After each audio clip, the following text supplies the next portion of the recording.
Good afternoon sir. Good afternoon everyone. Okay, so start कर लेते हैं यार। अगर प्रीवियस लेक्चर की हम बात करें तो प्रीवियस लेक्चर में हमने बहुत सारे इंपॉर्टेंट कॉन्सेप्ट्स डिस्कस किए थे और मैंने बताया भी था कि प्रीवियस लेक्चर जो हमने डिस्कस किया था उसमें से बहुत सारी चीज़ें पूछी जाती हैं, बहुत सारी चीज़ें पूछी जाती हैं और शीट भी सॉल्व करने के लिए मैंने बोला हुआ था। तो अभी क्या करते हैं, पहले एक बार क्विक रिव्यू करते हैं थोड़ा सा कि हमने एरर एनालिसिस में लास्ट लेक्चर में क्या क्या डिस्कस किया हुआ था और उसके बेसिस पे आज आगे प्रोसीड करते हैं।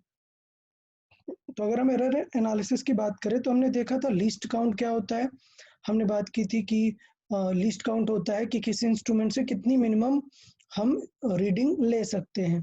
तो अगर हम वर्नियर कैलिपर से स्क्रू गेज या नॉर्मल किसी क्लॉक की बात करें तो उनमें से क्या होगा, उन सब का जो लीस्ट काउंट है वो फिक्स होता है। जैसे हमारी नॉर्मल स्केल से 0.1 सेंटीमीटर तक देख सकते हैं या 1 mm तक।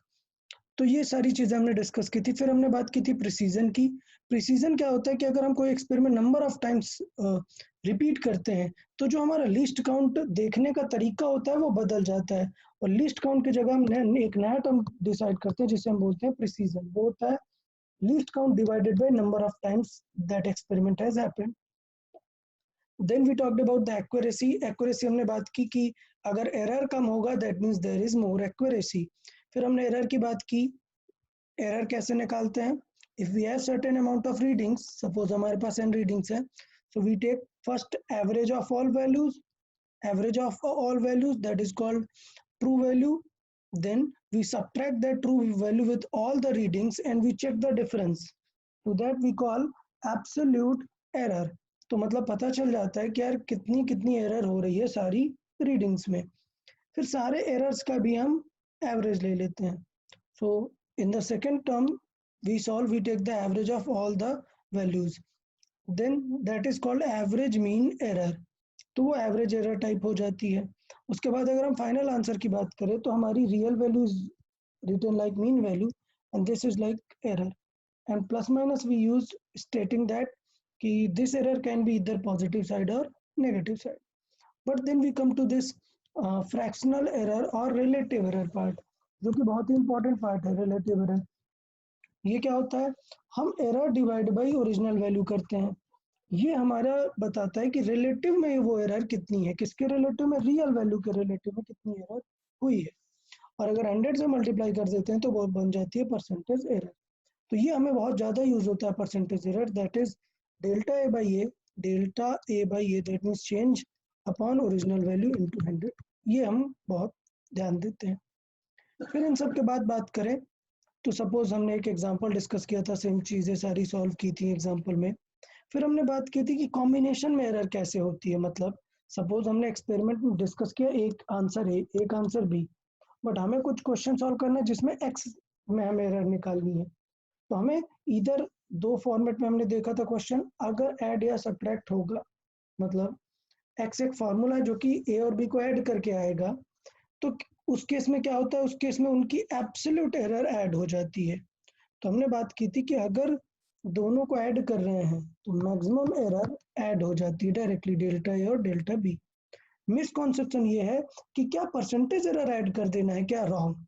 ये मिसकॉन्सेप्शन है कि जब फॉर्मूला हमें एडिशन का फॉर्मूला या सब्ट्रैक्शन का है तब हम परसेंटेज एरर नहीं ऐड करेंगे, क्या ऐड करेंगे, एब्सोल्यूट एरर ऐड करेंगे। और ध्यान देना है कि सपोज एब्सोल्यूट एरर हमने नहीं पता तो हम निकाल सकते हैं एब्सोल्यूट एरर कैसे। सपोज 20 में 5% की एरर हुई, सो हमें पता है ना 20 into 5/100। So how to calculate the 5% of this 20, so that is called 5% of 20।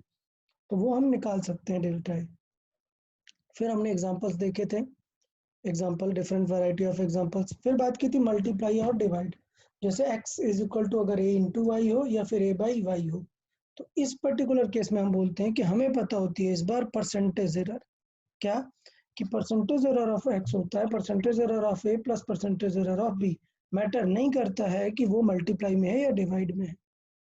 इसमें एक मिसकॉन्सेप्शन था कि अगर साथ में नंबर मल्टीप्लाई हो जाए, सपोज फॉर्मूला दिया होता है x is equal to 2ab, तो 2 का क्या करते हैं, तो नंबर या न्यूमेरिक वैल्यू का कोई फर्क नहीं पड़ता, तो 2 को इग्नोर करते सिर्फ ए और बी पे ही फोकस करते हैं।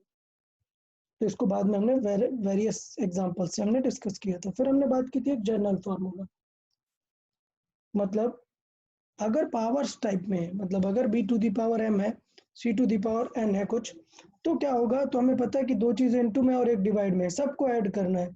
फर्क ये पड़ता है कि पावर को बस मल्टीप्लाई में रखना है, पावर को पावर में नहीं लगा देना, मतलब b to the power m नहीं कर देना, m टाइम्स करना है b को। तो error in A, percentage error कैसे निकालते, delta A by A, delta A मतलब एरर इन ए। तो इस तरीके से फिर हमने क्वेश्चन देखा, काइनेटिक एनर्जी निकाला और इस तरीके से सारी चीजें निकाली हमने, एरर वगैरह। फिर हमने एक एग्जांपल भी देखा कि suppose error in radius is 2%, तो क्या होगा डायमीटर में, तो डायमीटर होता है 2 टाइम्स ऑफ रेडियस, तो मैंने बताया जो नंबर मल्टीप्लाई में उसका कोई फर्क नहीं पड़ता, तो error in radius is same as diameter. फिर सरफेस एरिया में देखा, फार्मूला होता है 4 पाई आर स्क्वायर, तो 4 पाई हैज नो यूज, सिर्फ हमें आर स्क्वायर पे फोकस करना है, और आर स्क्वायर का जो 2 पावर में है वो मल्टीप्लाई में आ जाएगा, और S is equal to 2 times of R आ जाएगा। तो इस तरीके का हमने सिनेरियो डिस्कस किया हुआ था। ओके, तो यहाँ तक में किसी को कुछ डाउट रहता है तो पूछ लें, अदरवाइज आज हम नया पार्ट स्टार्ट करते हैं। तो इस नए पार्ट में पहले हम कुछ चीज़ें डिस्कस कर लेते हैं, कुछ चीज़ें क्लियर करते हैं। उसमें बात करना है कि परसेंटेज एरर, तो ये याद रखना है कि आज का जो पार्ट है वो यहाँ से स्टार्ट है कि ये जो लॉजिक ऑफ परसेंटेज एरर है, लॉजिक ऑफ परसेंटेज एरर, ये जो लॉजिक ऑफ परसेंटेज एरर है ये ध्यान देना है। इसमें नंबर 1 क्या, कि इसमें अगर हम फर्स्ट पार्ट की बात करें तो फर्स्ट पार्ट हमारा फोकस करता है when errors are less than 5 to 10%, 5 to 10%, मतलब अप टू 10% तक चलेगा, नॉट अ प्रॉब्लम। 5 to 10% से कम है अगर, तो we use all the combination format, clear. When the percentage error is less than this, so we use all the previous formula, मतलब ये वाले फार्मूले, क्या, अगर x इज इक्वल टू कुछ है, अगर x is equal to a to the power 2 है, b टू द पावर 3 है, तो हम क्या लिखेंगे, percentage of x is equal to percentage error of 2 times the percentage error of a plus 3 times the percentage error of b। इस type में हम solve करेंगे, ये वैलिड है, ये वैलिड है, क्लियर। बट अगर हम नंबर 2 बात करें, if errors are large, so when errors are large, मतलब like higher than 10%, or let's say 20-50%, so higher than 10%, strictly 10% नहीं देखना है, ठीक है, कुछ ये जस्ट पॉइंट है कि 10 से हायर 20-50, ये तो क्या करना होता है, तो हम इस तरीके से सॉल्व नहीं कर सकते हैं, क्लियर। हम इस तरीके से एरर मेथड डायरेक्टली यूज नहीं कर सकते हैं 10-20% चेंजेस के लिए, ठीक है। यूजुअली ये सारा 50, 100, 200 इन सब के लिए हम चेंज में यूज करते हैं, तो इसे हम सॉल्व करते हैं लॉजिक से। अब नोटिस करेंगे सब लोग लॉजिक क्या है, किस लॉजिक की हम बात करना चाह रहे हैं। लॉजिक ये है कि अब हम फॉर्मूला यूज नहीं कर सकते हैं, तो अब हम क्या यूज करेंगे, मैथमेटिक्स यूज करेंगे। कैसे, स्टेप वाइज प्रोसीड करेंगे। स्टेप कैसे, स्टेप 1 फॉर्मूला आपको पता होना चाहिए, स्टेप 1 आपको फॉर्मूला पता होना चाहिए, x is equal to a square या b cube. Then number 2, remove which is constant or not changing, which is constant or not changing, मतलब क्या है, सोचो क्वेश्चन में ए और बी दोनों है, बट क्वेश्चन में बी को चेंज ही नहीं कर रहा है, सिर्फ ए को चेंज कर रहा है, तो क्या होगा, तो like example b is constant while A changes by 20%, while A changes by let's say 50%, 50% will be good, so 50%, अगर ऐसा कुछ एग्जांपल है, तो स्टेप 3 क्या होगा कि B की रिक्वायरमेंट ही नहीं है, याद रखना है बी की रिक्वायरमेंट नहीं है because b is constant, remove कर दो। सिर्फ नया फॉर्मूला बनाओ कि एक्स सिर्फ किस पे डिपेंड कर रहा है, ए स्क्वायर पे डिपेंड कर रहा है ना। Step 4, right the new value. So right new value in fraction format, in fraction format. अब बेटा ये फ्रैक्शन फॉर्मेट क्या होता है? फ्रैक्शन फॉर्मेट मतलब होता है लाइक 20%। तो 20% मतलब कितना हुआ? 0.2, मतलब डिवाइड बाई 100 कर देना है। ठीक, तो ये मैं एज अ एग्जांपल समझा रहा हूँ कि फ्रैक्शन मतलब क्या होता है। लाइक 33%, तो इसका मतलब होता है 0.33। Clear everyone? 50% लिखा हुआ है तो इसका मतलब होता है 0.5। तो I think this should be pretty clear कि परसेंटेज को डिवाइड बाय 100 कर देते हैं तो वो फ्रैक्शन में आ जाता है। बट हमने बताया कि right new value, new value हमें लिखनी है फ्रैक्शन फॉर्मेट में। तो हम एज्यूम करेंगे कुछ इस तरीके से। Step 5, assume old value of x and a both are 1। Done. Then new value क्या हो जाएगी इसकी? न्यू वैल्यू ऑफ a, तो a की न्यू वैल्यू देखे क्या होगी? क्या होगी? 1 प्लस, क्योंकि इंक्रीज कर रहे हैं कितना? 50%। तो 150 मत कर देना, 50 को किस में लिखना है? फ्रैक्शन में लिखना है। दैट मीन्स 1 प्लस 0.5, तो a की नई वैल्यू कितनी आ जाएगी? 1.5। तो इतना पूरा टेंशन हमने जो लिया है, आप लोग समझने का ट्राई करेंगे कि हमने ये क्यों किया हुआ है। हमें सिर्फ न्यू वैल्यू फाइंड करनी थी। अब देखना, मैं एक एग्जांपल दूंगा तो आपको तुरंत समझ में आ जाएगा कि न्यू वैल्यू लिखनी कैसी होती है। सोचना, सोचो मैंने 30% चेंज किया, तो ओल्ड वैल्यू कितनी थी? 1, और 30% मतलब कितना? 0.3, और इंक्रीज करोगे तो आंसर क्या आ गया? 1.3।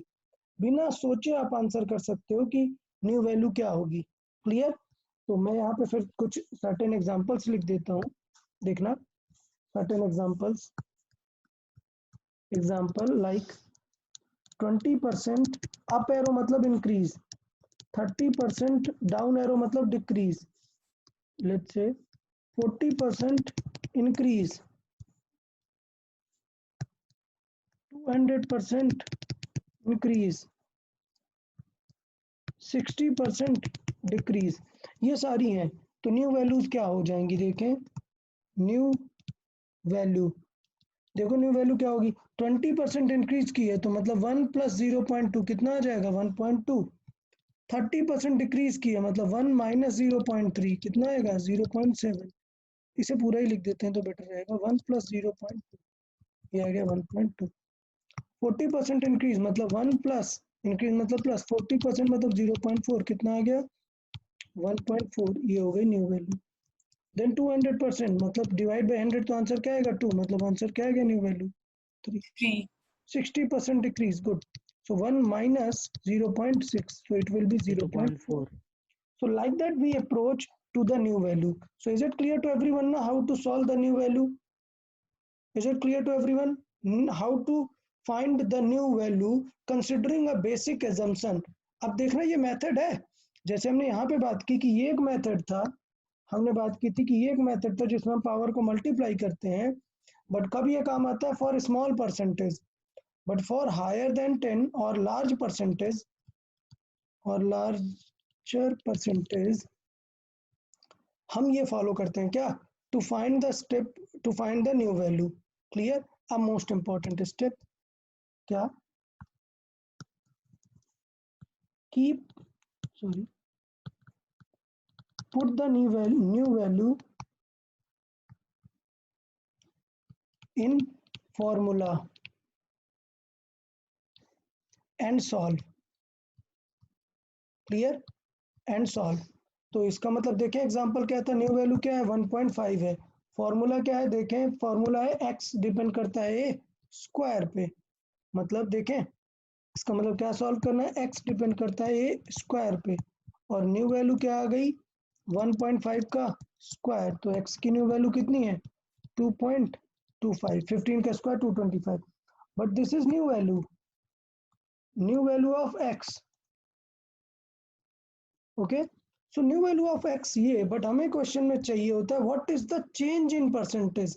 Error means change in percentage.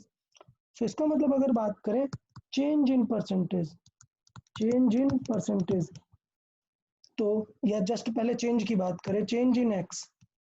तो चेंज इन एक्स ये याद है ना कि हमने इनिशियली एक्स को कितना एज्यूम करते हैं 1, तो इसका मतलब चेंज कितना होगा 2.25 माइनस 1। सो कितना आ गया 1.25, ये चेंज है। परसेंटेज चेंज चाहिए तो क्या करेंगे, ये फ्रैक्शन में है, इनटू 100 कर देंगे तो परसेंट में आ जाएगा। क्या आंसर आएगा 125%। तो इससे पता चलता है कि जब हमने ए को 50% बढ़ाया तो कितना परसेंट चेंज आया एनर्जी में, सॉरी ये एक्स में 125%। अगर हम एरर मेथड यूज करते हैं, मेथड 2 या एरर मेथड नॉर्मल वाला यूज करते तो क्या था, x proportional to a square, तो परसेंट ऑफ एक्स क्या था 2 times of percent of B.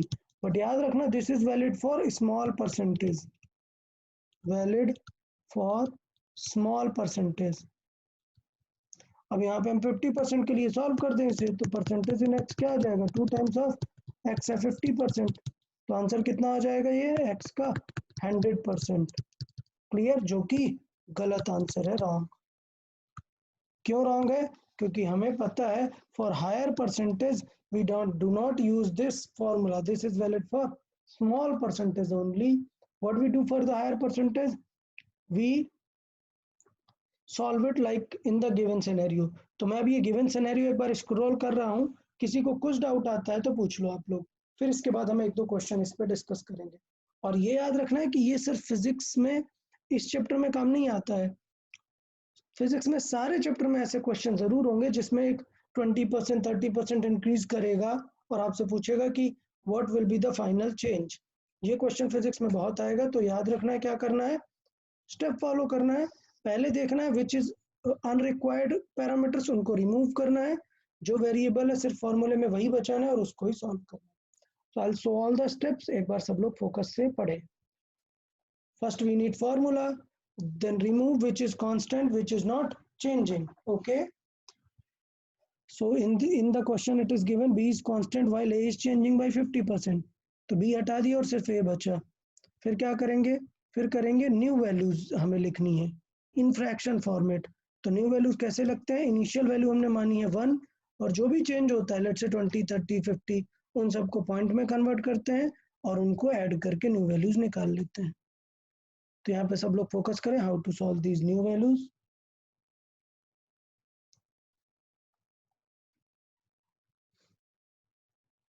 So let's have a look at how to find the new values.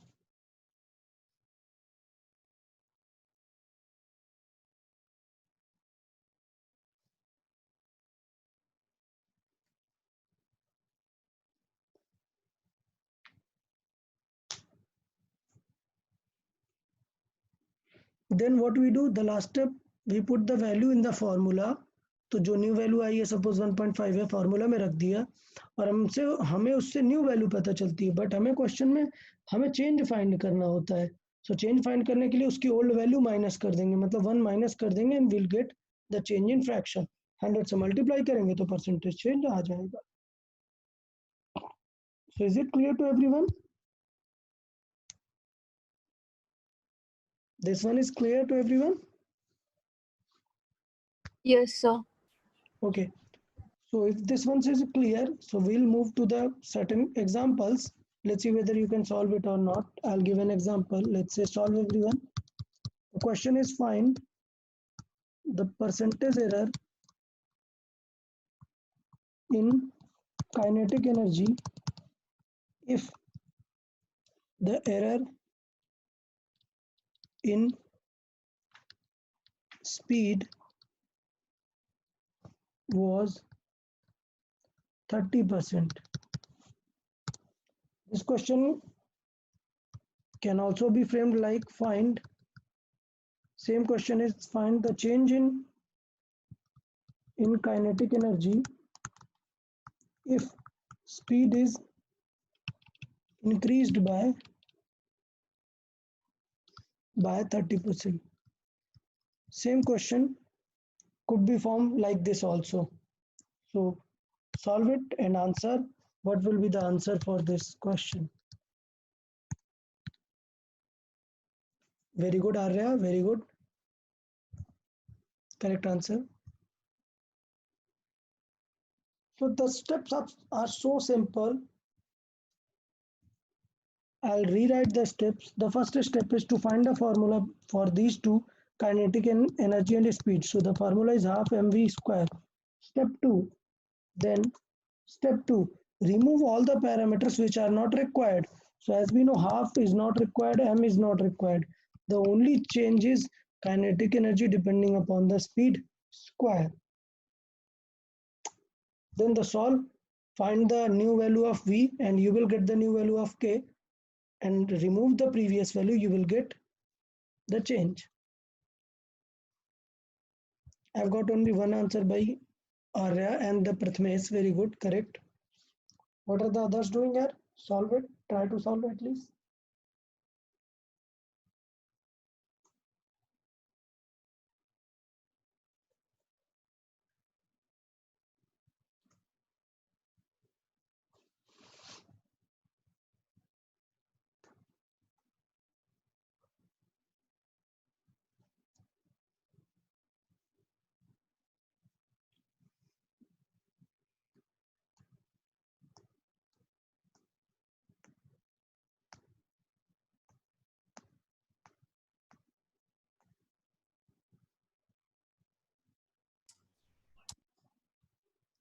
Okay, so I guess it's clear now. क्या करना है? We focus on the change. So the change is 30%. So how we will find the value? New value 1 it is already, and we increased it by 0.3. 30% divided by 100 means 0.3.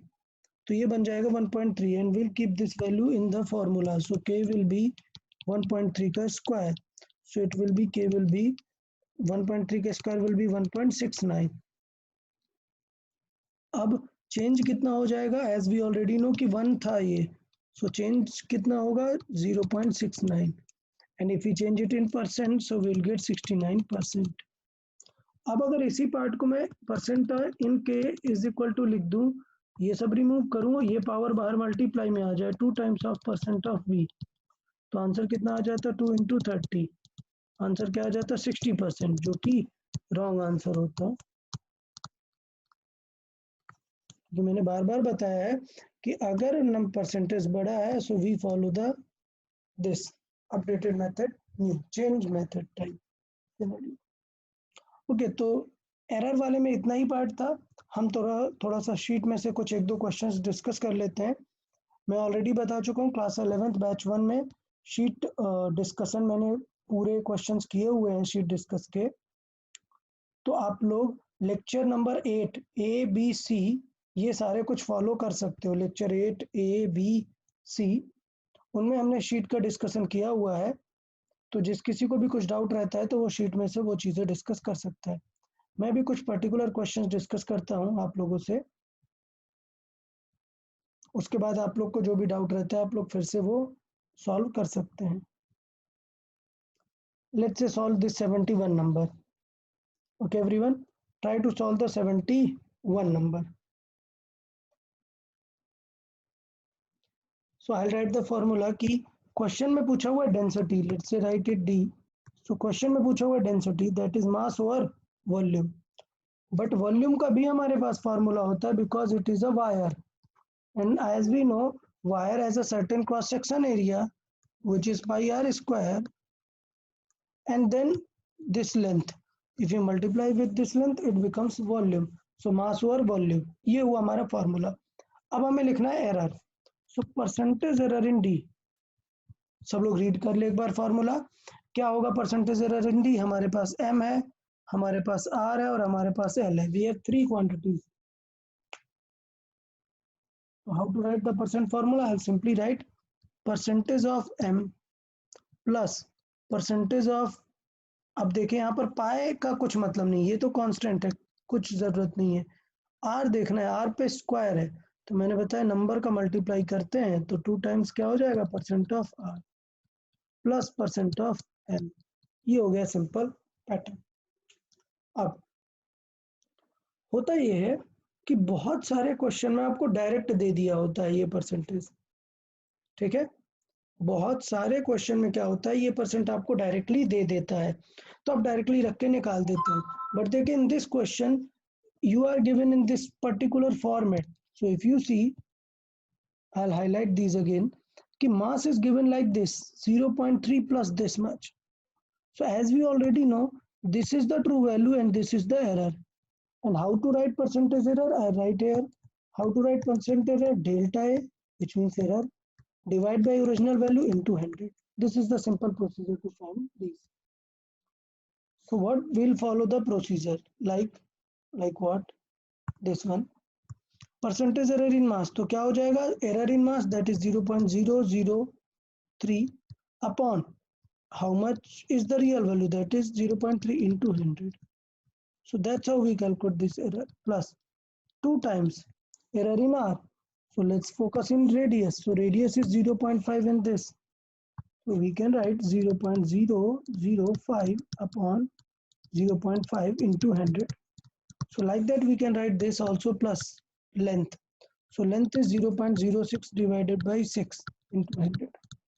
So if we solve all values, you will see 100 multiply, it will become 0.3, means 0.3 divided by 3, 1, plus.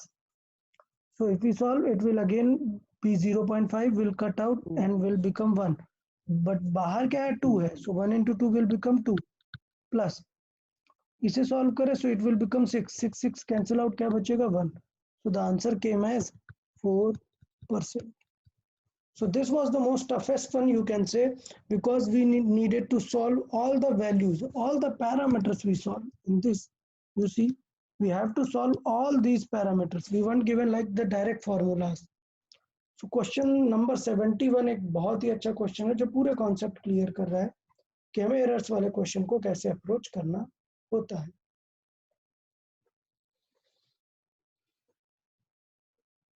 Now I want everyone to solve 74 number. So everyone solve 74 number and answer me.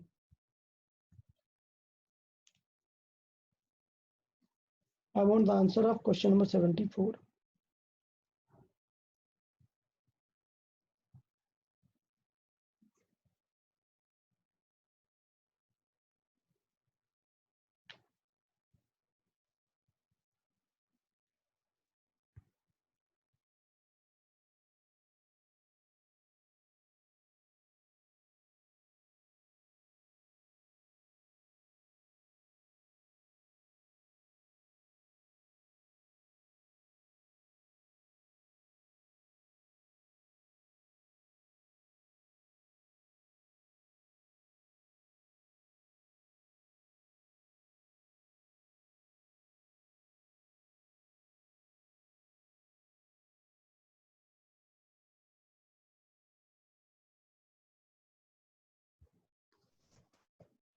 Okay, good. Raj, correct answer. Arya, correct answer. Good.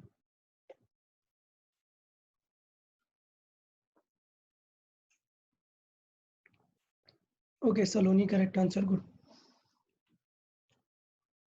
Prathamesh, correct answer. Okay. So I guess everyone has got the answer. That's good.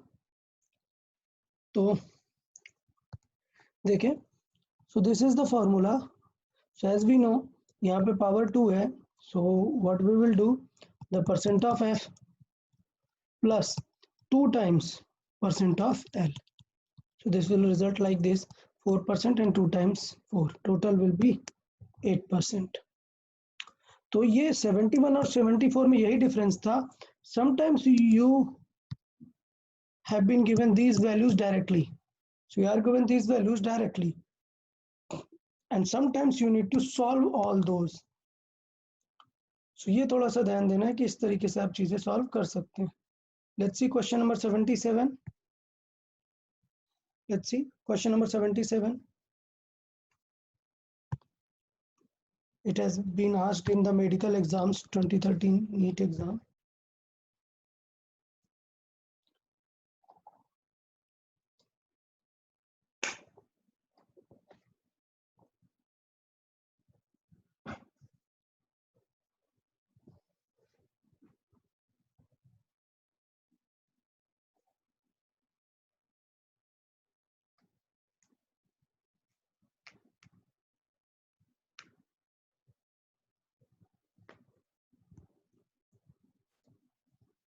Good, Raj. Correct answer. Good.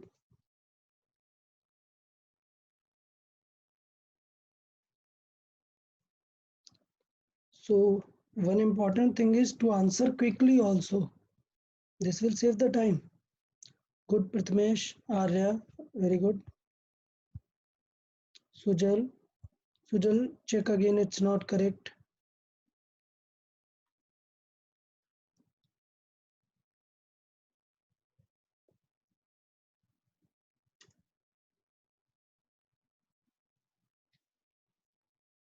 No, Sujal. I guess you are not getting the proper one.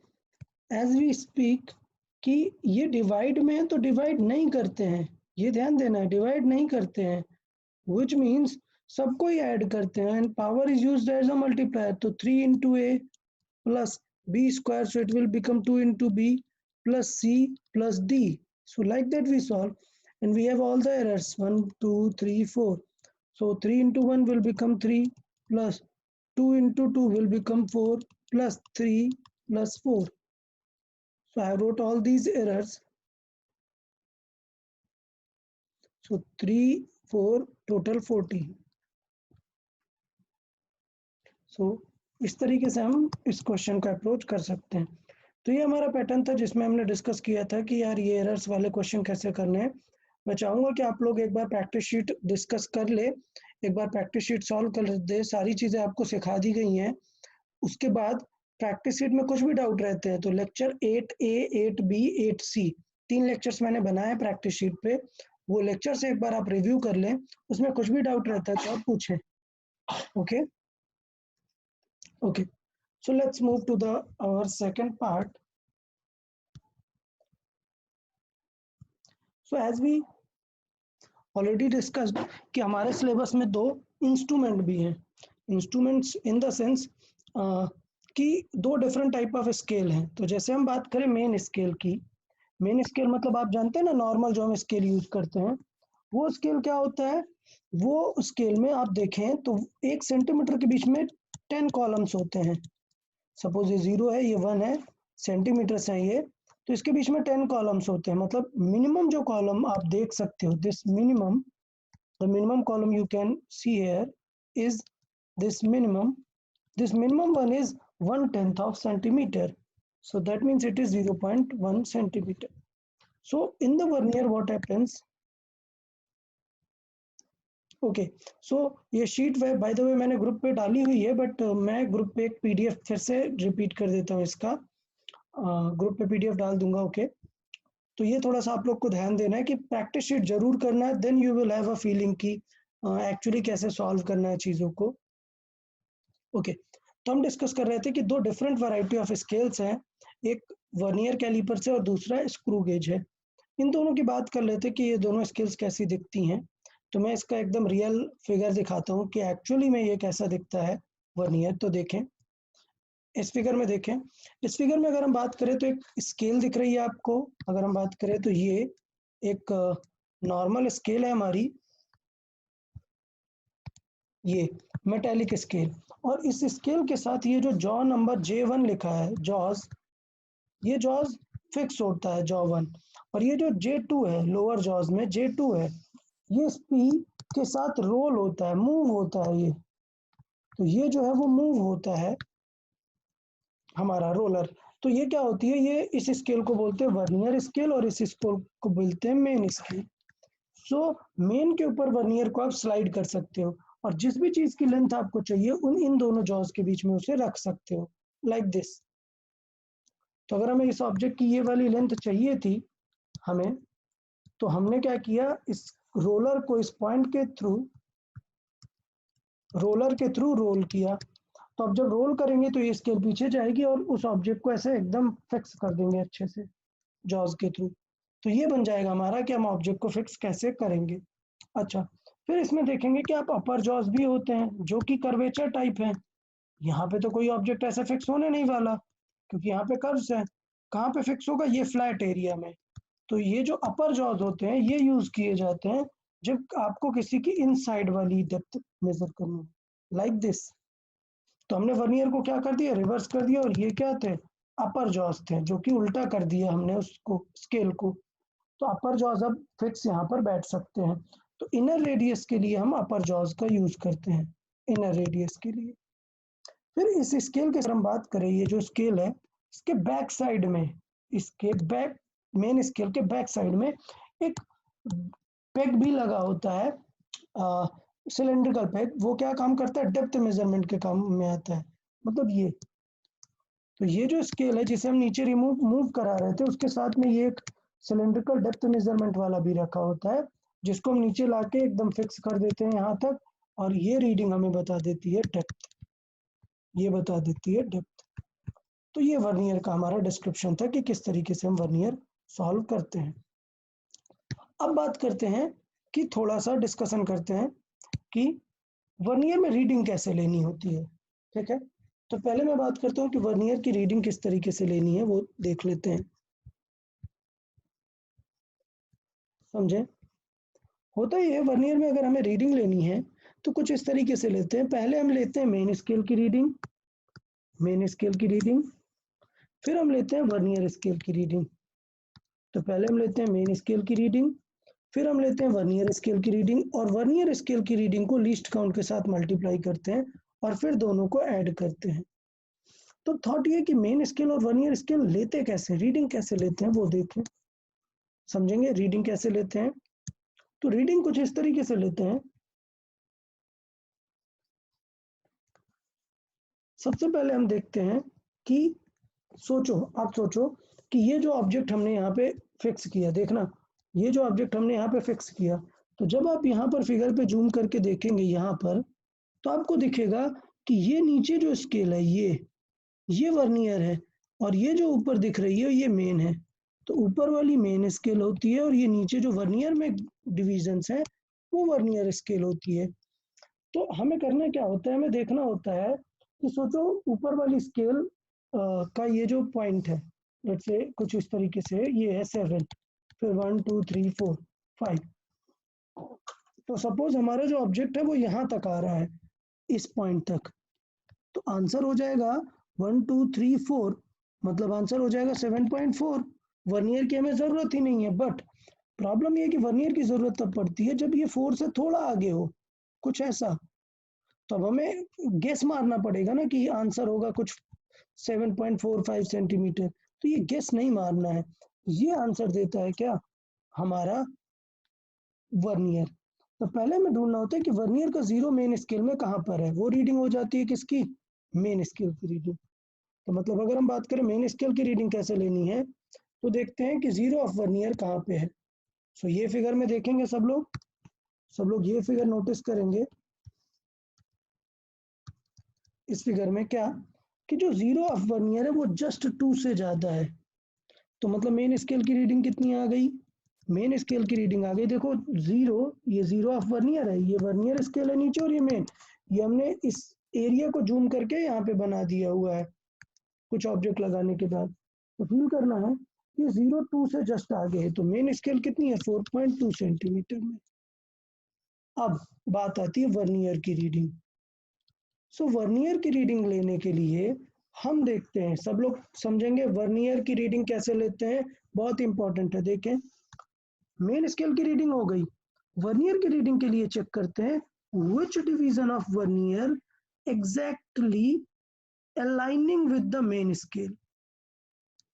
तो देखो 1 2 3 4 5, main scale का ये 4.5 है, हमें इससे कोई मतलब नहीं है। वर्नियर का कौन सा नंबर यहाँ मैच हो रहा है, कौन सा, 3, तो वर्नियर की रीडिंग हो जाएगी 3। अब इसे 4 + 3 7 तो नहीं कर देंगे, तो क्या करेंगे कि ये डिजिट कौन सा है वो देखेंगे। तो ये डिजिट क्या है, 2 के बाद वाला, तो इसका मतलब हम इसे किससे मल्टीप्लाई करते हैं, लीस्ट काउंट से। मतलब 3 इंटू इसकी लीस्ट काउंट होती है 0.01, सेकेंड डिजिट ऑफ डेसिमल। तो इसका मतलब ये बन जाएगा 0.03 और आंसर आ जाएगा 4.23 सेंटीमीटर। ये होगा हमारा correct answer of this one. तो इस तरीके से हम ये सारी चीजें निकाल सकते हैं। तो मैं एक और एग्जांपल देता हूँ, आप लोग फोकस करेंगे। देखें, मुझे लगता है इस एग्जांपल से आप लोग को, मोस्टली लोग को ये समझ में आ जाएगा कि वर्नियर को कैसे देखना है। जब आप स्केल में जूम करके देखेंगे तो आप देखेंगे कि जीरो ऑफ वर्नियर कहाँ है, स्टेप 1। जीरो ऑफ वर्नियर कहाँ है, zero. Number 2, which column of vernier is exactly aligning with the main scale? So as you can see, 1 2 3 4, these all are behind, only this 9 is exact coinciding। ठीक, अब देखो main scale की reading कैसे लेते हैं। Main scale की reading लेते हैं कि ये जीरो किसके पास है वो नहीं देखते हैं, पास में तो ये 1 2 3 4 5 6 7, 4.7 के ज्यादा पास है, 4.7 नहीं लेते हैं। ये जीरो किसके जस्ट आगे है, तो जस्ट आगे तो ये 4.6 के था। ठीक है, तो इसमें आएगा मेन का आंसर होगा, मेन स्केल का आंसर होगा 4.6 सेंटीमीटर और वर्नियर स्केल का आंसर होगा 9। बट हमें अपने लीस्ट काउंट से 0.01 से मल्टीप्लाई करा देना है, so answer will B 4.69 centimetre. तो इस तरीके से हम वर्नियर की रीडिंग लिख सकते हैं। तो मैं चाहता हूं कि आप नेक्स्ट क्वेश्चन में वर्नियर की रीडिंग लिख के बताएं सब लोग। चले, I want answer from everyone. इस क्वेश्चन में देख के आप वर्नियर की रीडिंग बताएं, what is the reading of this vernier.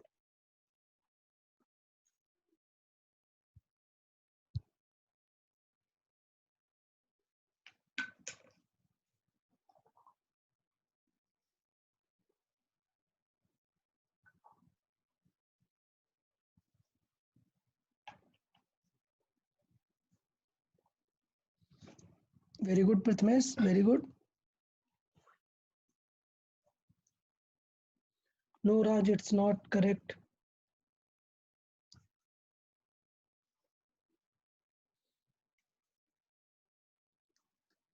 Yeah, Saloni, it's correct. Good. Good, Arya, good. Okay, we have two Aryas. The only Arya, the answer is correct. 4.45 is the correct answer. Second Arya, it's not correct. 4.59 it is in. Let's see. देखे, देखो ये है 4, ये 4.1, 4.2, 4.3, 4.4, 4.5। तो देखो zero किसके आगे है, 4.4 के जस्ट आगे है ना, 4.5 तक नहीं लेंगे। सो मेन स्केल की रीडिंग क्या होगी, 4.5 सॉरी 4.4 सेंटीमीटर। अब देखेंगे विच column of vernier is exactly aligning. So you see 1 2 3 4 5, this fifth one is exactly aligning vernier. अब some of you thought कि it is aligning with the 4.9, तो 9 answer होगा, नहीं ना, यहाँ पे रॉन्ग लिखा है। देखो मैंने लिखा है it does not matter to which in the main scale it coincide। Main scale का मैटर नहीं करता है, किस पे मैटर करता है, वर्नियर की रीडिंग हम ले रहे हैं, तो वर्नियर स्केल मैटर करेगा। वो कितना होगा, 5 इंटू लीस्ट काउंट से मल्टीप्लाई करा देंगे, सो आंसर आ जाएगा 4.45 सेंटीमीटर। सो इस तरीके से हम आंसर कर सकते हैं। सो मुझे लगता है वर्नियर यूज करना आप सभी लोग को आ गया होगा, वर्नियर की रीडिंग लेने में कोई प्रॉब्लम नहीं है। सर आप वर्नियर स्केल अगेन एक्सप्लेन कर सकते हैं क्या, क्योंकि मोबाइल हैंग हुआ था सर। ओके ओके, ठीक है। अभी आप कितना, कौन सा पार्ट रह गया आपका। सर जब आंसर किया था ना हाँ मैंने, हाँ, वो आंसर भी मैंने नहीं किया था सर, वो हैंग वजह से कुछ भी जा रहा था। Okay okay okay, it's okay it's okay. अभी लेकिन वर्नियर समझ में आया आपको, वर्नियर देखा आपने नहीं कहाँ पे। सर, तब से हैंग ही हुआ है, अभी ओके ओके, अभी स्टार्ट हुआ। चलेगा, ठीक है। वर्नियर एक बार हम फिर से एक्सप्लेन कर लेंगे। देखिए थोड़ा सा और एक बार सुन लेते हैं सब लोग। क्या, कि वर्नियर स्केल में हमें रीडिंग लेने में क्या करना होता है, हमें देखना होता है 2 steps. To take reading we need to focus on 2 steps. So also the parameters 2 steps are, one is the main scale, one is the vernier scale। अब मेन स्केल में चेक करते हैं कि जीरो ऑफ वर्नियर किसके ahead है, zero of vernier कहाँ पर है ये हम देखते हैं। तो मेन स्केल के लिए देखते हैं जीरो ऑफ वर्नियर कहाँ है, और वर्नियर स्केल के लिए देखते हैं विच डिवीजन कोइंसाइड्स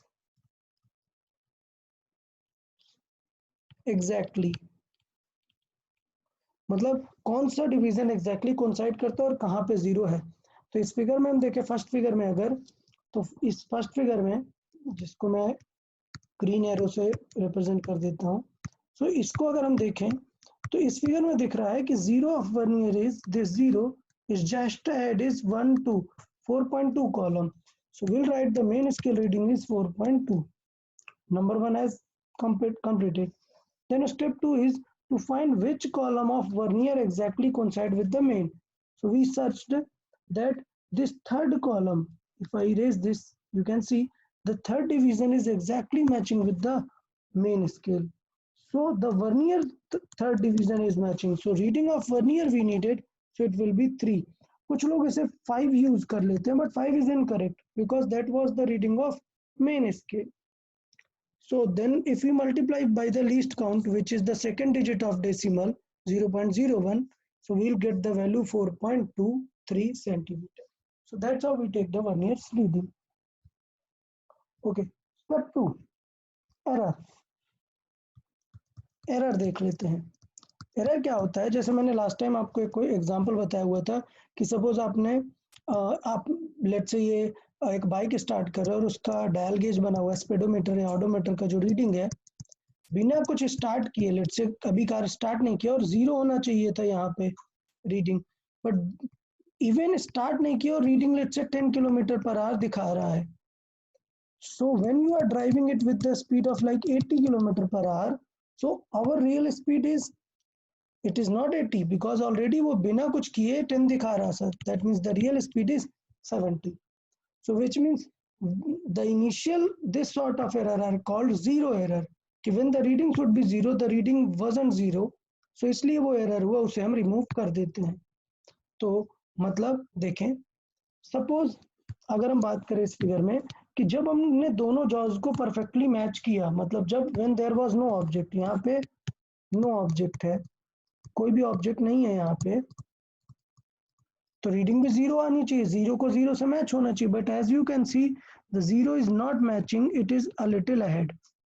तो इसका मतलब मेन स्केल की रीडिंग तो जीरो है, मेन स्केल जो है वो तो जीरो है, बट जो वर्नियर स्केल है उसका क्या करेंगे, which column coincide. So you can see the third column coincide, मतलब वर्नियर की रीडिंग कितनी है, थर्ड. सो इसका मतलब ये है कि जीरो एरर कितनी है हमारे पास, जीरो एरर है 0.03 सेंटीमीटर की जीरो एरर हो गई है. अब प्रॉब्लम देखें, इस जीरो एरर की प्रॉब्लम क्या है कि अगर जीरो आगे है तो हमें रिमूव करना पड़ेगा. So if zero is add, this is called positive error. तो हम कुछ इस तरीके से डिस्कस करेंगे. दो टाइप की एरर होती है, एक पॉजिटिव और एक नेगेटिव. पॉजिटिव कब होगी, जब जीरो ऐड होगा, डन. और नेगेटिव कब होगी, जब जीरो बिहाइंड होगा. अब प्रॉब्लम देखो कि रियल वैल्यू अगर आपको चाहिए तो जो ऑब्जर्व्ड वैल्यू है उसमें से एरर आपको माइनस करनी पड़ेगी. क्यों, क्योंकि देखो जब प्लस है मतलब ऑलरेडी कुछ एरर दिखा रहा है, तो क्या करना पड़ेगा, नेगेटिव करना पड़ेगा. लेकिन सोचो जब ऑलरेडी क्या है, वैल्यू ही नेगेटिव है, तो अगर अब हम नेगेटिव करेंगे तो माइनस माइनस क्या बन जाएगा, प्लस. तो ये थोड़ा सा याद रखना है क्या, कि अगर पॉजिटिव एरर है तो रिमूव करना पड़ेगा, अगर नेगेटिव एरर है तो ऐड करना पड़ेगा to get the real value. तो मतलब क्वेश्चन देखें क्या कहना चाहते हैं. सपोज सेकंड एग्जांपल अब हम देख लेते हैं कि सेकंड एग्जांपल में जीरो एरर थी कुछ, लेट्स से सेकंड एग्जांपल में जीरो एरर थी पॉजिटिव 0.4 की. तो इसका मतलब क्या हुआ कि इसमें ऑलरेडी 0.4 एडेड है, हमें क्या करना है, रिमूव करना है 0.4. तो हमारा आंसर कितना आया फिगर में, यहाँ पे अगर देखें आया है 4.69. तो रियल आंसर फिर क्या हो जाएगा, रियल आंसर 4.65. गुड. तो real answer will be 4.65 as there was positive error, तो हमने रिमूव कर दी. अगर यही नेगेटिव एरर होती तो नेगेटिव मतलब ऑलरेडी कम हो गई है वैल्यू, तो हम क्या करते हैं, ऐड करते. तो आप दिमाग में सेफ रखो, उल्टा करना होता है. अगर पॉजिटिव एरर है तो ऐड करेंगे, नेगेटिव एरर है तो सबट्रैक्ट करेंगे. और पता कैसे चलेगा, मैथमेटिक्स. क्या, ऐसे एक्सिस बनाओ, अगर आगे है जीरो मतलब पॉजिटिव एरर, अगर पीछे है जीरो मतलब नेगेटिव एरर, जैसे मैथमेटिक्स में मैं एक्सिस बनाता हूँ. तो इस तरीके से हम जीरो एरर को भी कंसिडर कर सकते हैं.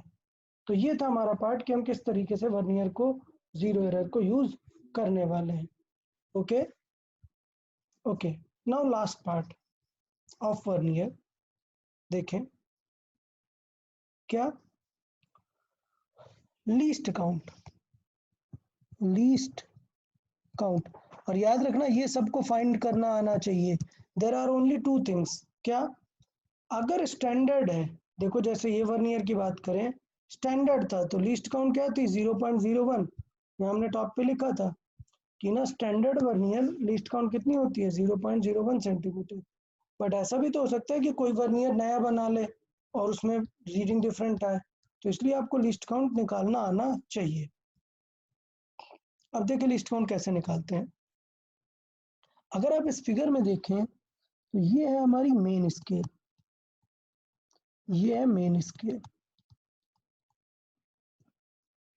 नीचे ये जो ये ब्लू कलर से बने हुए हैं ये है वर्नियर स्केल।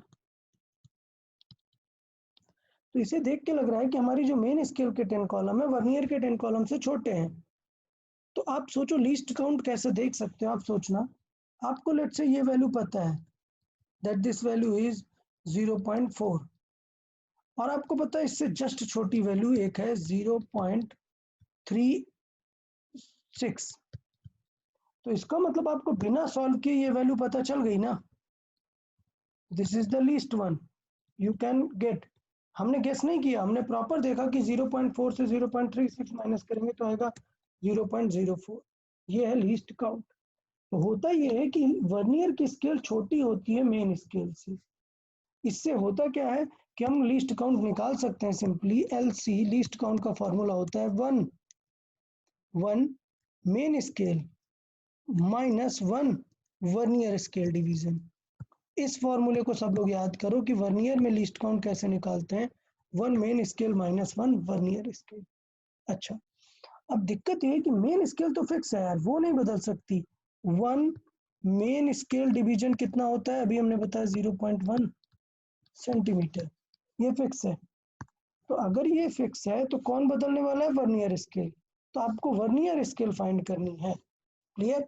तो कुछ इस तरीके से कॉमन लॉजिक दिया होता है, because let's say x vernier scale matches with y main scale. So 1 vernier scale किससे मैच करेगी? y divide by x of main scale. इस तरीके से आप 1 वर्नियर स्केल निकाल सकते हो। और एक बार जब 1 वर्नियर स्केल आ गया तो लीस्ट काउंट का फॉर्मूला क्या आ जाएगा? 1 मेन स्केल माइनस 1 वर्नियर की वैल्यू क्या है? 1 वर्नियर की वैल्यू है y by x into main scale. तो ये हमारी वर्नियर की वर्थ है। So least count is equal to क्या आ जाएगा? मेन स्केल को कॉमन ले लो, बचेगा 1 minus y by x into main scale. तो इस तरीके से हम वर्नियर स्केल का लीस्ट काउंट निकालते हैं। तो एक बार सब लोग आप फोकस करें, फिर मैं एक क्वेश्चन देता हूँ, आप लोग सॉल्व करने का ट्राई करेंगे। पहले लिस्ट काउंट निकालना सीखें, इसमें किसी को कुछ डाउट है तो पूछें। लिस्ट काउंट निकालने में किसी को कुछ डाउट है तो पूछें। क्या फॉर्मूला क्या होता है? 1 main scale minus 1 vernier scale. Step क्या होता है कि क्वेश्चन में गिवन होता है, आपको क्वेश्चन में गिवन होता है that x vernier is coinciding with y main scale. So इसका मतलब 1 वर्नियर कितना हो जाएगा? y by x of main scale. उसे वर्नियर की जगह रख दिया और मेन स्केल को कॉमन लेके सॉल्व कर दिया, तो हमें वैल्यू पता चल जाती है कि लीस्ट काउंट कितनी होगी। तो ये जो आपके सामने फिगर बना है, देखो इसमें 10 कॉलम और वर्नियर के 10 कॉलम मेन के 9 कॉलम से मैच कर रहे हैं। तो स्टैंडर्ड में अगर मैं बात करूं, ये एक स्टैंडर्ड है, तो 9 वर्नियर, सॉरी स्टैंडर्ड में 10 वर्नियर मैच कर रहे हैं किससे? 9 मेन स्केल से।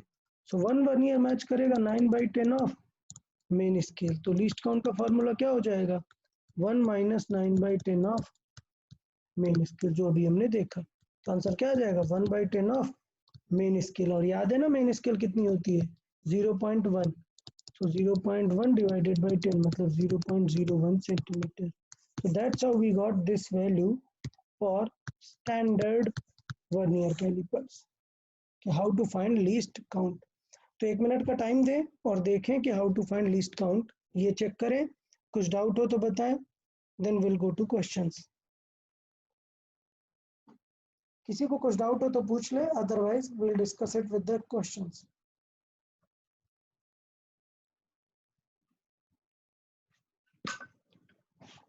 No, sir. Okay, good. So we'll go to the questions then. Question sheet में है, शीट मैंने ग्रुप पे पोस्ट कर दी है, तो मतलब पोस्ट कर दूंगा, अभी ऑलरेडी पोस्ट किया था, तो शीट में से आप क्वेश्चंस कर सकते हैं, not a problem.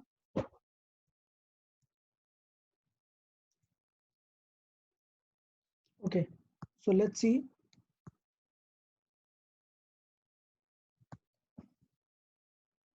Let's discuss question number 188 first. Okay, everyone, try to solve question number 188 first. This question. Then we'll move to the 189. It is a question of least count. So I already told you everyone the formula, what is the least count of vernier. How to solve, I already told the formula.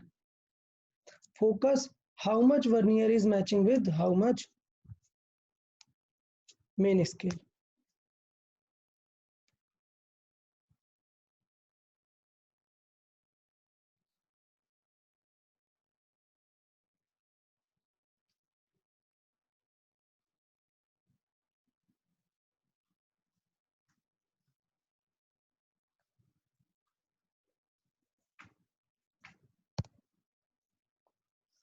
Step is pretty clear.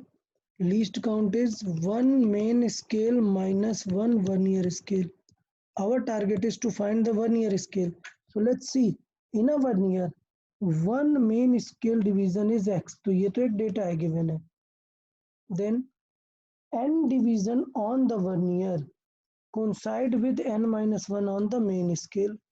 तो दे दिया ना, मतलब क्या, n vernier coincide with n minus 1 in main scale. तो one vernier will coincide n minus 1 by n. अब इसे फॉर्मूले में रख दो, सो फॉर्मूले में रख दे, देखे वैल्यू क्या आ जाएगी लीस्ट काउंट की, वन मेन स्केल को कॉमन ले लिया, minus n minus 1 by n times of main scale. तो सॉल्व करें, n इधर जाएगा, कैंसिल आउट हो जाएगा, n minus n plus 1 upon n into main scale. अब क्वेश्चन में गिवन है n कैंसिल, क्वेश्चन में गिवन है कि मेन स्केल को क्या लिख सकते हैं, x डिवीजन है, तो मेन स्केल डिवीजन क्या है, x सेंटीमीटर है, और डिवाइड बाई हमारा है n, ये हो गया हमारा least count x by n centimetre. So इस तरीके से सेम फॉर्मूले से हम सारी चीजें कर सकते हैं। तो मैं चाहता हूं कि आप लोग क्वेश्चन नंबर 189 ट्राई करें और इसी पैटर्न से ट्राई करें। लेट्स सी किसको answer. So can you Yeah. explain second step? Okay, so in the first step we must remember this formula. So this formula we must remember. So the first step is to find what is the worth of this vernier division, because main scale is always given. So to find this we have given certain condition always. So let's say condition is, in the question it is given n division on vernier, n vernier matches with n minus 1 on main scale. तो इसका मतलब one vernier क्या होगा, divide by n हो जाएगा on main scale.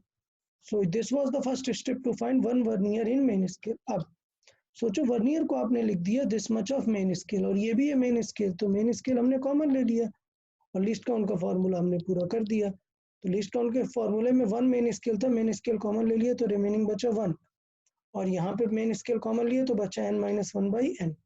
इसे solve कर दिया, n को इधर मल्टीप्लाई करके कट हुआ और मेन स्केल बाई n आ गया, और क्वेश्चन में मेन स्केल दिया है x सेंटीमीटर जितना, तो मेन स्केल की वैल्यू रख दी। कोई डाउट अभी भी? No, sir. Okay, so then everyone try to solve this question 181 189. Let's see whether you can get the right answer or not. 189.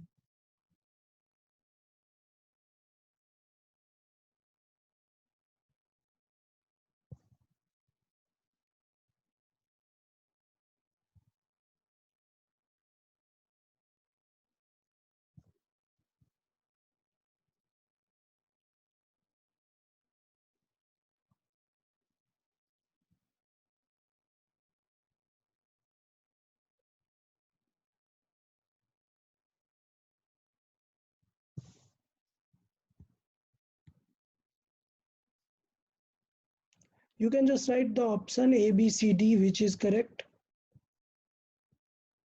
Good, Raj, correct answer.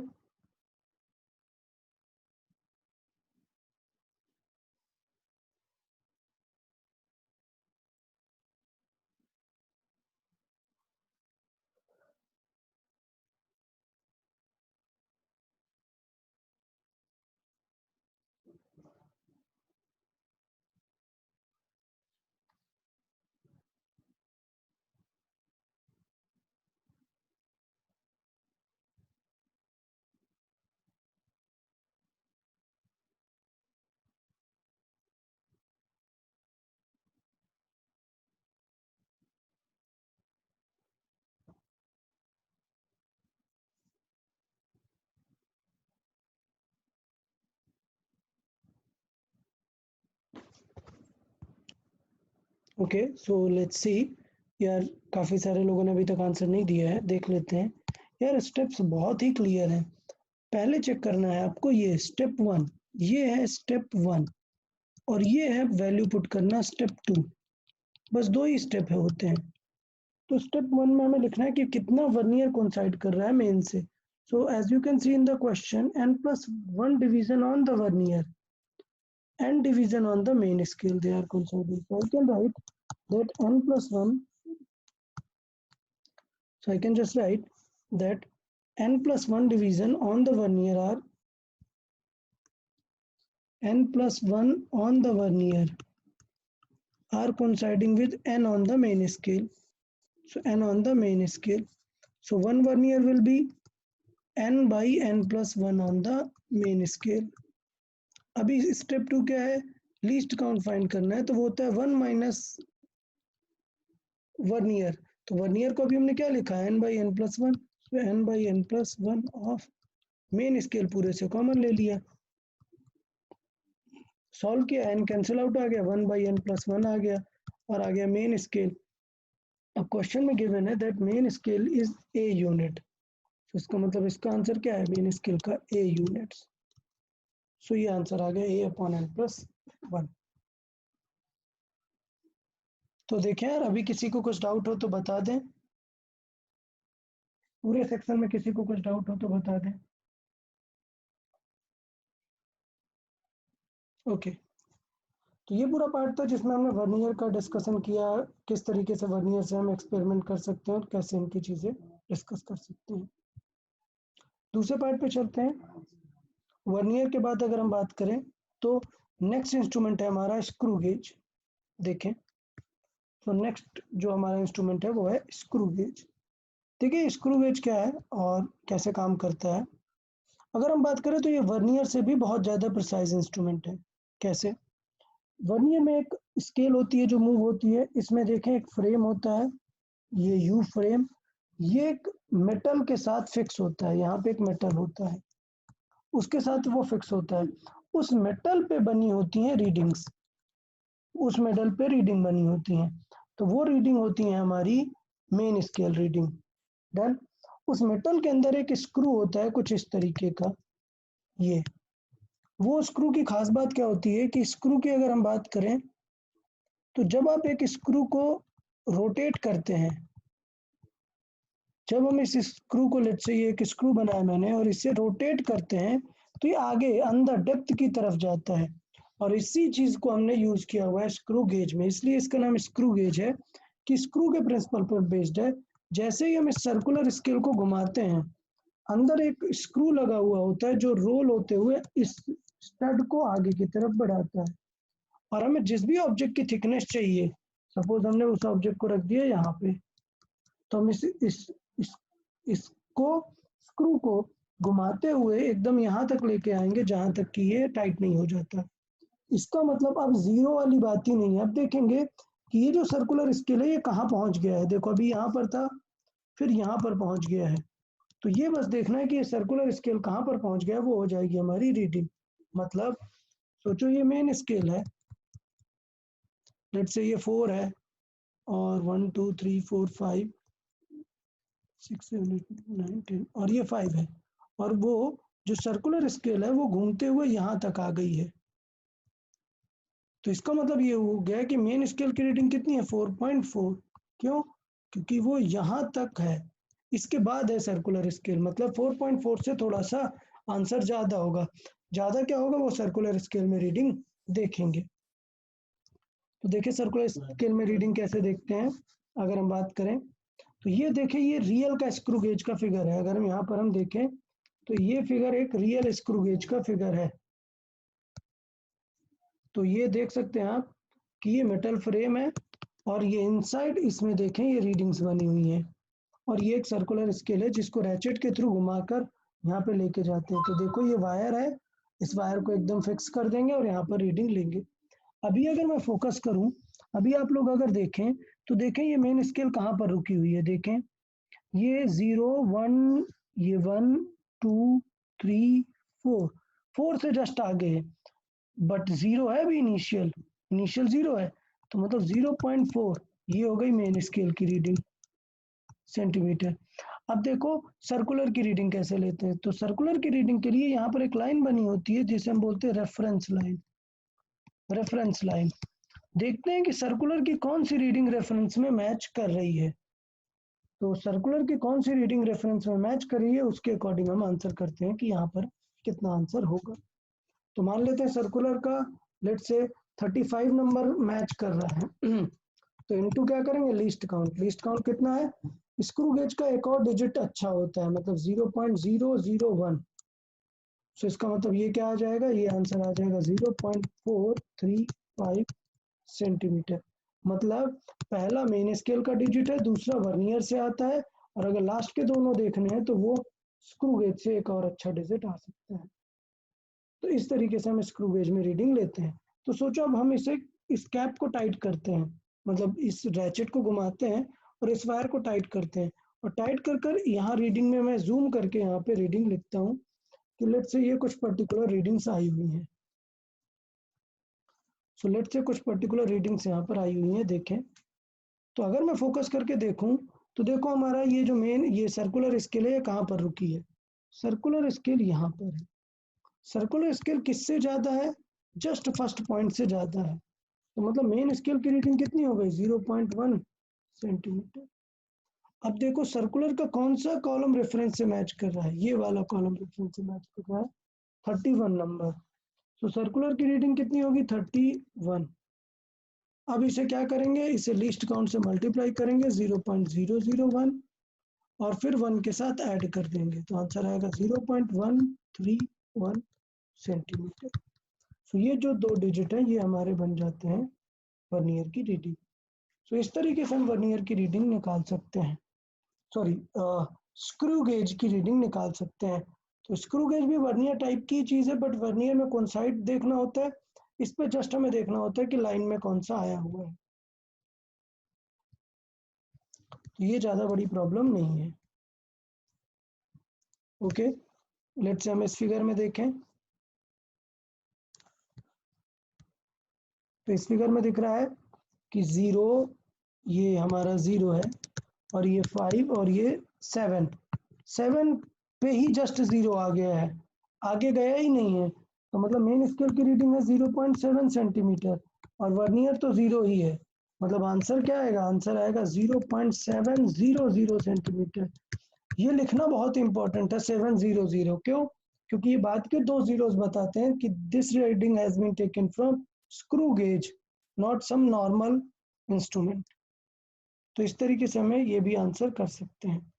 तो ये था स्क्रू गेज में reading लेना कि किस तरीके से हम रीडिंग ले सकते हैं। आपको देखना सर्कुलर स्केल कहाँ पर आ रही है और वर्टिकल में लीस्ट काउंट में मल्टीप्लाई करना है। नंबर 2, इसे रोटेट कैसे करते हैं हम, इस तरीके से क्लॉकवाइज। तो देखना ये है कि इसमें भी 0 एरर हो सकती है। 0 एरर क्या होती है, जब रियल में 0 से मैच नहीं होता है। तो बहुत ही कॉमन सेंस से डील करते हैं ऐसे चीजों को। देखो अगर मैं इस फिगर को देखूं कि लेट्स से जब when there was no object और हमने डायरेक्ट मैच कर दिया, और डायरेक्ट मैच में आंसर 0 आना चाहिए था, बट देखो आंसर आ रहा है 11 नंबर। मतलब रीडिंग कितनी 0 पॉइंट, मेन स्केल का तो पहला छूट गया, स्क्रू गेज के कितने 11 सेंटीमीटर ये रीडिंग आ रही है। बट रियल में तो 0 आना चाहिए था ना, बट कुछ ज्यादा आ रही है। तो ऑलरेडी बताया ना कि ज्यादा आ रही है मतलब एरर क्या है, पॉजिटिव है, सो एरर क्या है, पॉजिटिव। तो हमें क्या करना पड़ेगा, रिमूव करना पड़ेगा। तो let's say next time answer आ रहा है 0.382 तो हाँ सेंटीमीटर।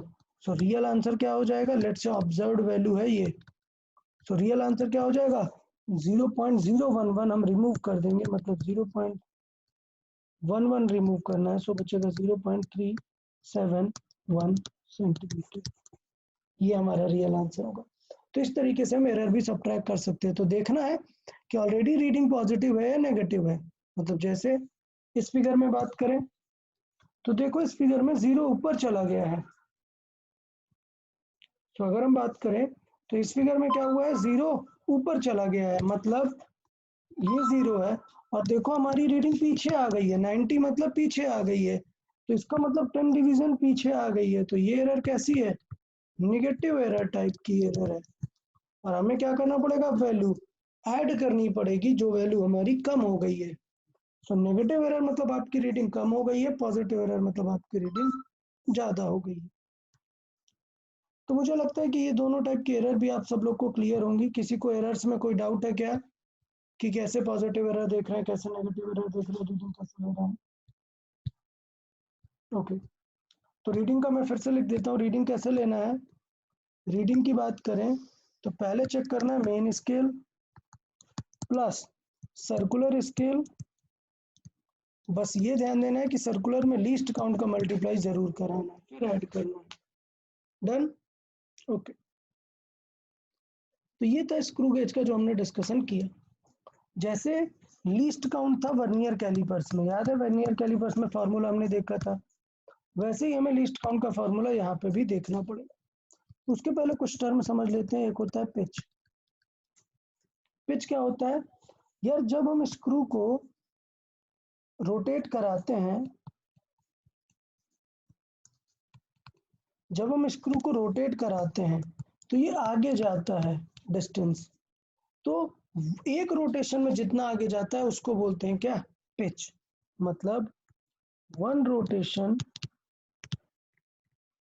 इज इक्वल टू कितना लीनियर डिस्टेंस है, linear movement. So linear movement कितना है उस चीज को हम क्या बोलते हैं, pitch. So by one rotation linearly कितना घूम गया उस चीज को बोलते हैं हम पिच। अच्छा, अब सोचना कि लेट से, सब लोग ध्यान देना कि वन रोटेशन में लेट से वो आगे चला गया है 1 mm। अच्छा, वन रोटेशन का मतलब पूरी एक सर्कुलर स्केल। सोचो सर्कुलर स्केल में 0 से 100 तक रीडिंग थी। डन, तो इसका मतलब हुआ कि 1 mm आगे जाने का मतलब हुआ 0 to 100 तक सर्कुलर स्केल घुमा देना। इसका मतलब ये हुआ कि ये डिवीजन ही बताएंगे कि वो उसका एक डिवीजन कितना वर्थ है। मतलब 1 mm डिवाइड बाई 100 कर दोगे तो पता चल जाएगा कि उसका एक डिवीजन का वर्थ कितना है। मतलब अगर इसके लिए लीस्ट काउंट कभी चाहिए हो, लीस्ट काउंट, तो ज्यादा टेंशन लेना नहीं है। लीस्ट काउंट क्या हो जाती है, pitch divided by number of division in circular scale. तो बहुत ही क्लियर है, लीस्ट काउंट क्या, pitch divided by number of circular scale. और पिच कैसे देखेंगे कि एक रोटेशन में कितना आगे मूव हुआ है। तो पहले सब लोग ये सिनेरियो समझो, then we will discuss some questions.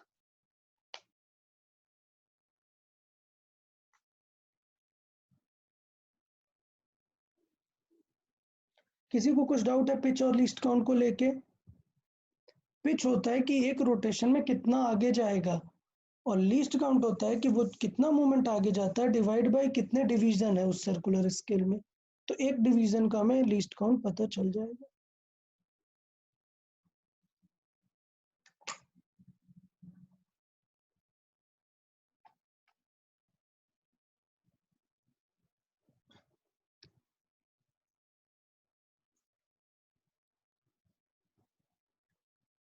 Okay, then we will see the questions. Okay, आप आंसर करें first one, question number 185, read an answer.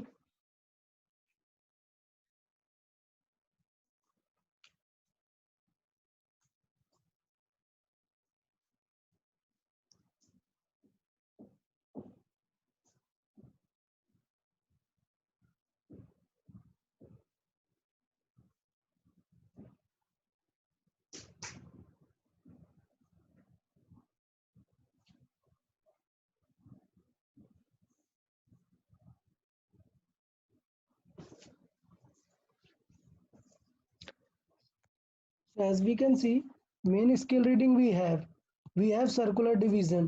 तो आंसर क्या हो जाएगा? आंसर की अगर बात करें तो वो होता है main scale plus circular scale into least count. Don't forget about the least count. और लीस्ट काउंट कैसे निकालते हैं? Pitch divide by number of division.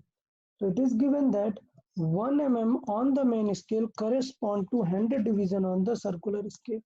और यही तो हमें चाहिए था कि जो लीस्ट काउंट होता है वो होता है पिच, मतलब कितना mm है अपॉन सर्कुलर डिवीजन उसमें कितने हैं। सो 100 डिवीजन पे 1 mm आगे जाता है। सो इसका मतलब आंसर क्या आ जाएगा? 0.01 mm। डन। तो मल्टीप्लाई कर देंगे 52 से तो आंसर क्या आ जाएगा? 0.52 mm। और ये रीडिंग तो 0 है तो आंसर क्या आ जाएगा? 0.52 mm। तो कुछ लोगों ने आंसर मार्क कर दिया ये 52 देख के, नहीं यार ये mm में है। और हमने बताया था ना कि 1 सेंटीमीटर में जाके 10 mm होता है। तो इसका मतलब 1 mm की बात करोगे तो उसमें तो सिर्फ 0.1 सेंटीमीटर ही रहेगा। तो अगर 0.52 mm की बात करें तो वो क्या बन जाएगा? 0.052 सेंटीमीटर। सो इस तरीके से हम निकाल सकते हैं। वेरी गुड प्रथमेश सलोनी, वेरी गुड। सो इस तरीके से चीजें सॉल्व कर सकते हैं।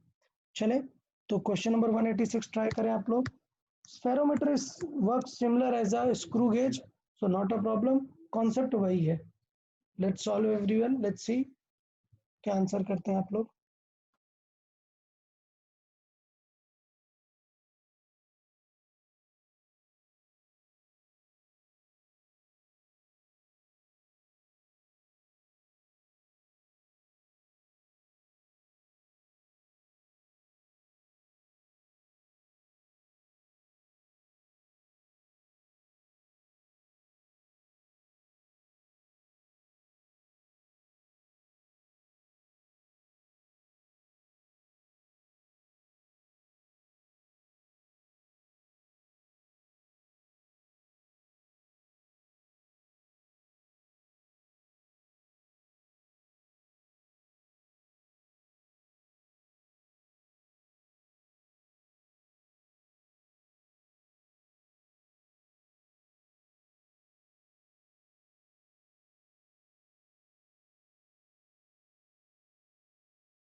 ओके तो इस क्वेश्चन में अगर हम देखें तो पूछा हुआ distance between the consecutive threads. तो मैंने बताया था ना क्या होता है कि अगर एक स्क्रू इस तरीके से डिजाइन है तो जब हम उसे एक बार रोटेट करते हैं तो एक बार रोटेट में वो जितना आगे जाता है उसी को हम क्या बोलते हैं? पिच। तो इसका मतलब इस क्वेश्चन में क्या पूछ रहा है आपसे? पिच पूछ रहा है। और याद है ना पिच का फॉर्मूला? पिच कहाँ पे यूज होता है? पिच यूज होता है लीस्ट काउंट में। तो लीस्ट काउंट हमें दी है, हमें डिवीजन दिया है, पिच पता चल जाएगा क्या होता है। Least count is equal to pitch by division. So pitch कितना आ जाएगा? Least count into division. So देखो least count into division, least count इतना है इनटू 200 कर दो। तो 0.005 mm में 200 का मल्टीप्लाई करो, तो आ जाएगा कितना? 1 mm।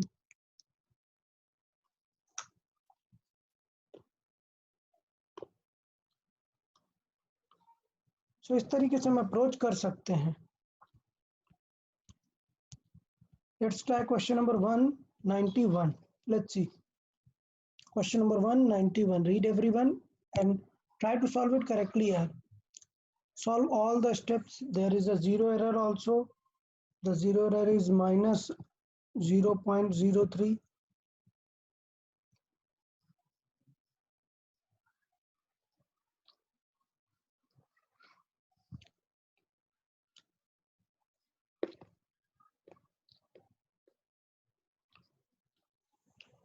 So we have main scale reading as 3 mm. We have circular scale reading as this. Just हमें लीस्ट काउंट फाइंड करना है. सो लीस्ट काउंट आएगा, आप तुरंत निकाल सकते हो.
Okay, so let's see.